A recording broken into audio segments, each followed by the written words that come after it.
কেমন আছো সবাই? আশা করছি সবাই ভীষণ ভালো আছো। আজকে কোনো ভ্লগ ভিডিও নয়। আজকে আমি তোমাদের দেখাচ্ছি তোমাদের ঘরে যদি এরকম ইলেকট্রিক বোর্ড থাকে তো তোমরা তার আশেপাশটা কীভাবে এরকম ডিজাইন করবে। আমি করেছি। আর তারপর দেখো আজকে আমার ইচ্ছে গেল একটু মুকুট বানাতে। তো আমি বসে বললাম সেই জন্যই প্রথমে কাগজটাকে ভাঁজ করে সেটার উপর পেন্সিল দিয়ে ডিজাইন বানিয়ে নিয়েছিলাম।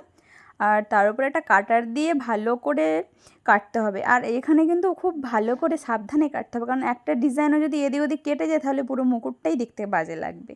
তো আমি তাই খুব সাবধান মতো কাটছিলাম। জানো তো এরকম হাতের কাজ বানাতে আমার না ভীষণ ভালো লাগে। তো সেটাই করছিলাম, ভালো লাগার জিনিসগুলো তো করতে থাকতেই হবে। তো খুব সাবধানে আমি কাটছিলাম, মানে ভেতরের অংশগুলো তো আরও কাটা কষ্টকর ছিল, তাও করে নিয়েছিলাম। এটা আমি ফার্স্টবার ট্রাই করলাম, তোমরা দেখে জানাবে তো কেমন হয়েছে।